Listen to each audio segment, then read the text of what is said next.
we have sort of a special treat for you. I'd like to introduce to you Jane Flower, who is our Community Outreach Manager, and Erin Kelly, who is a training class supervisor, who are going to give you a fun and educational sort of how-to etiquette guide about how to interact with people who are blind and how to interact with people who have a guide. It's fun. All right. Take care. Thank you.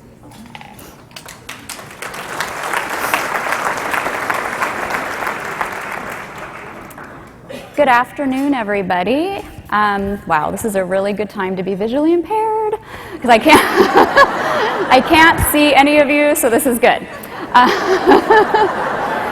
I just first of all, I wanted to introduce my guide, Anya, who is here, and she's going to be 7 years old this month on December 22nd.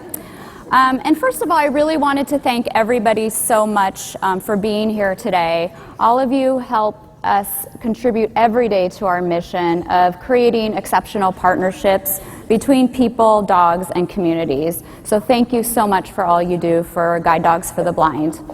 Our CEO, Chris, who you just heard from, I hear her, since she's been here for about 8 months now, always hear her talk about how we have to remember both sides of the harness. And I really, really appreciate this. Of course, myself included, we all love, how can you resist a lab golden puppy? They're just so cute, and I just got some puppy breath backstage, and it's just like the best thing ever. And of course, our guides, who are so smart and loving and get us safely through our day. That is such a vital part of our organization. But I'm here today to talk to you about the other side of the harness that's not as cute and cuddly, but it's our clients, the people that we provide these wonderful dogs to every year. So I wanted to talk to you about blindness etiquette. It's really, really a riveting topic. And when I think about this as somebody with vision loss myself, I giggle a little because I don't think I'm that complicated to interact with. However, there's so many people out there, and maybe even in this room, who have never met somebody with vision loss before. I kind of go, wow, we have etiquette. We're right up there with wedding planning and table setting, okay? So we have a brochure, okay? We have a whole brochure on how to deal with me. So just a couple things to remember. It's really easy, I tell you. Like anybody else, I'm a person first. I think that's one of my biggest pet peeves, is that we should really be using people first language. So I'm a person with vision loss. And this is true, I think, across the board for people with disabilities. I hear a lot, especially in the media, you hear a wheelchair person or my special needs child. And to me, it's like, they're all people first. So just to remember that. And I do everything the same way everybody in this room does things to get through their daily life. For example, I just find I have to use different techniques and things. So ladies, anybody in here have straight, stringy, wimpy hair? Okay, if you can, and I don't, so I'm fortunate. But, what do? You have to get perms, you use curling irons, volumizer, shampoos. We go crazy. So, when you're blind or low vision, there's Braille, assistive technology, canes, guide dogs, all right? So we all have our issues that we have to deal with. Mine just happens to be vision loss, and fortunately for me, I get to go through life with this wonderful partner by my side. So a couple other little things to keep in mind. Vision loss does not equal hearing loss. So you can talk to me in a normal tone of voice. That might change as I age, but right now my hearing is good. So you don't need to shout. I don't know sign language. I read Braille. And I think it's really important, things that I'm just thinking about, things that I encounter. So when you come into a room, hi Jane, it's so-and-so. Oh, hi, how are you? If you're going to leave the room, just please let me know you left.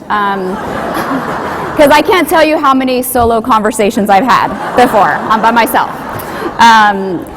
Doors, it's really important if you work with somebody or you're going to be around somebody with vision loss, doors should be left all the way open or all the way closed, and I think that's kind of obvious why.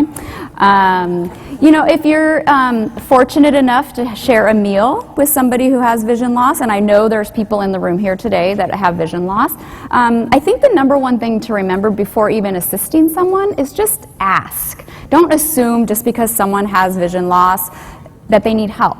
You know, we're all out here in the world, and like I said, we've all established these little techniques and things we use, so we don't always need help, but just ask. So you know, somebody might need help.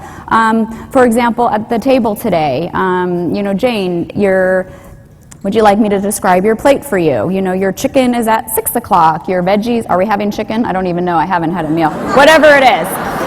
Your chicken's at 6 o'clock, your veggies are at 12 o'clock, you know, 6:30 doesn't work, 7:45 doesn't work, just stay on the hour, really helpful.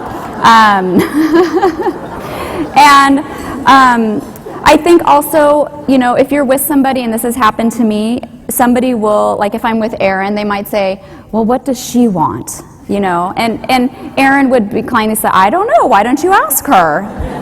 You know, it's because I can answer for myself. I have opinions, I have, you know, ideas and thoughts and feelings, and I can express those by myself. So, and I think the last thing I want to do, and I know this happens on our campus a lot, and I'm sure most of you have visited our campus, and if not, you should really come for a tour, is how to help somebody if, you know, they're not able to use their guide dog or the cane at that moment. So we call it human guide. So we're going to demonstrate how to assist somebody to walk around if they need assistance getting from point A to point B. So I'm going to put my little etiquette brochure down. Okay, so Erin, as somebody who's sighted, might come up and ask if I need assistance. So I would love to have an arm, Erin. And as someone with vision loss, I prefer when I don't have my dog, I have a certain side I like to walk on. I don't know why, I just feel more comfortable on her right side. So we're going to start on this side. Okay. Because I don't want you toppling off the stage. Oh, I don't want to fall off the stage. Yeah. Okay, that would be hilarious. Okay, so, all right, so just offer somebody your elbow, and my hands are really cold, I'm sorry. So just offer, and somebody with vision loss, we know what to do. So don't get all nervous, it's okay. So we know what to do, and we'll just take your arm, and we're going to walk behind, and so we'll just start walking. And of course, if there's a step, Erin's going to say we're coming up to some steps. Now, really important, make sure you let somebody know if they're up or down. That's really important. Okay.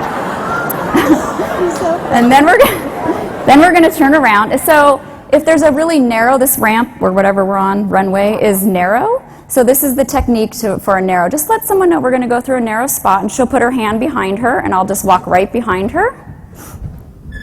See, it's really easy. Easy, easy, easy. Okay. And good girl, Anya. I did this presentation last week, and she came running after me. So today, I think because she has her gentle leader on today, she's like staying put. So that's just kind of the down and dirty. Really easy.